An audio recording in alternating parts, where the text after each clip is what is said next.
How's everybody doing? My name is Anthony Brian Logan, and today I bring you an update on Kyle Rittenhouse. You guys know who Kyle Rittenhouse is.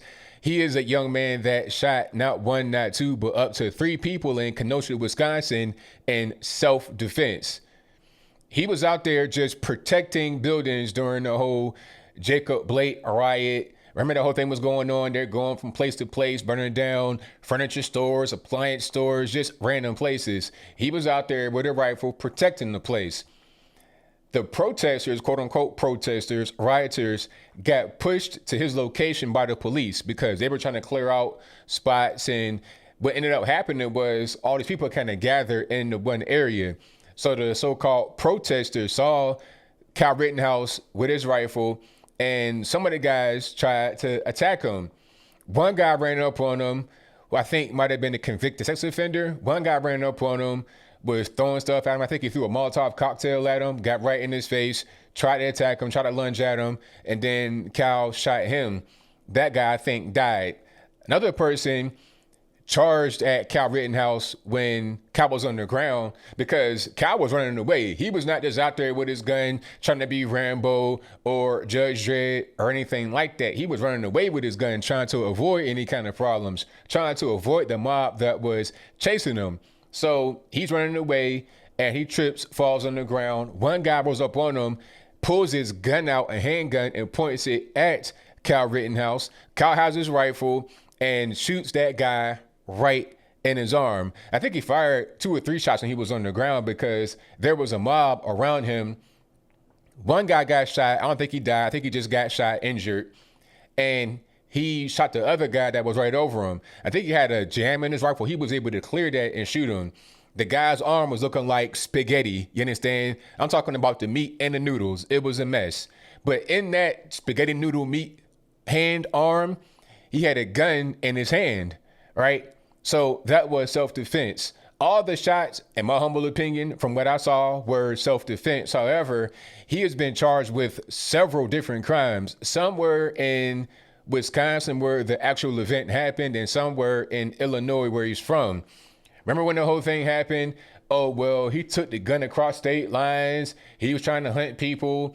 Where he lived is in Antioch, Illinois. That's 10 minutes from Kenosha. It's right across the line because Kenosha is right there on the line of Wisconsin and Illinois. You're talking about the greater Chicagoland area to the point where you're in the Milwaukee, Wisconsin area.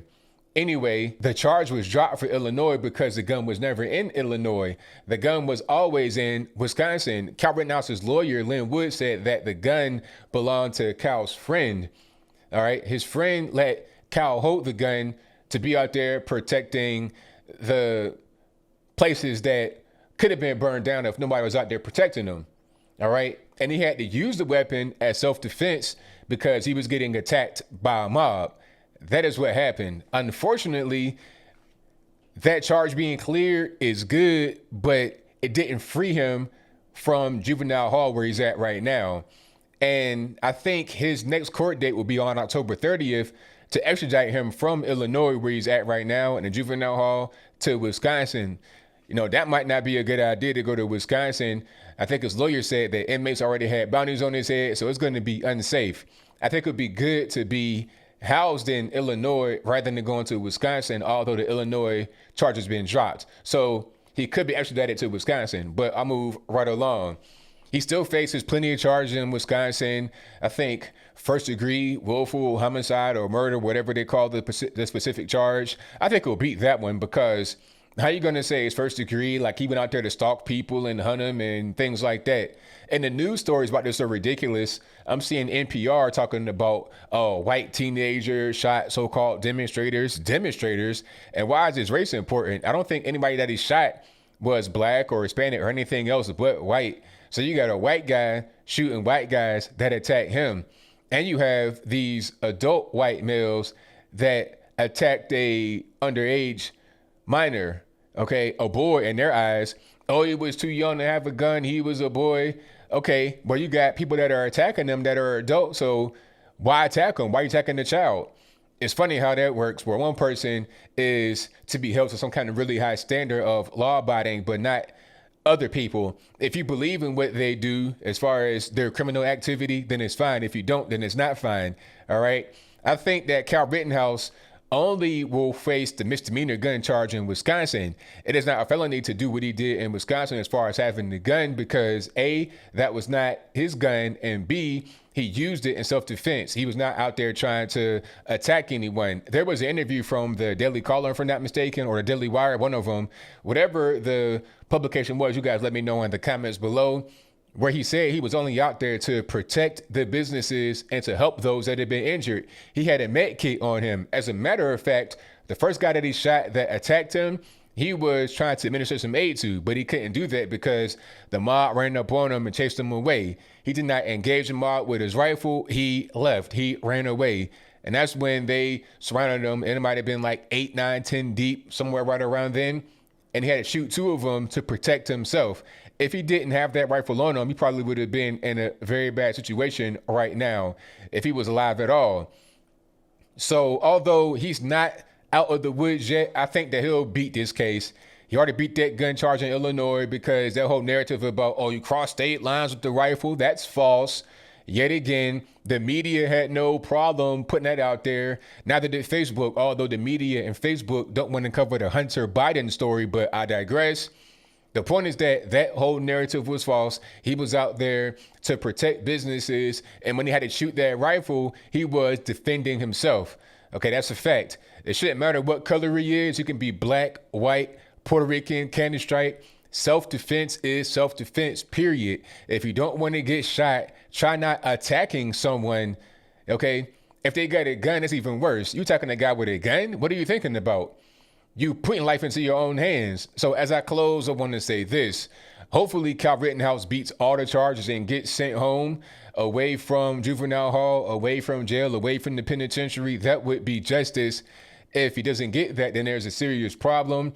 And I think that I would sue somebody here if that's possible because he's being jailed improperly. How are you going to put him in jail for what? Maybe the illegal gun misdemeanor.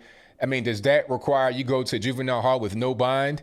Okay, he probably would be out right now because there was some cash raised for him by this Christian website, if I'm not mistaken, but there's no bond at all. He's being remanded in juvenile hall for self-defense. I will most certainly sue if that's applicable in a situation because what he did was what you're supposed to do. Defend yourself. You're not out there trying to antagonize anybody. You're not pointing your gun, waving it. You're not doing anything like that.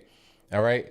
So if you get him on any kind of crime, maybe it's the gun, but how you going to get him on that when he needed the gun to defend himself against those that had guns? All right. People say, oh, why did he bring a gun out there to the so-called protest? Well, why did they have their gun? The one guy with the spaghetti meat noodle arm pulled the gun on Kyle and tried to shoot it. As a matter of fact, there was a message on social media from that guy allegedly that said, you know, hey, I couldn't get a shot or something like that. You know, I wanted to empty my clip, all this, that, and the third. So he did right, in my humble opinion. And I think that anyone looking at it honestly would say the same thing. But I think I'll leave that right there for now. And what say you? Do you think it was the right thing to drop the Illinois gun charge or was not the right thing to do? Whatever your thoughts on that are, let me know in the comments below. Do you think that other charges will be dropped?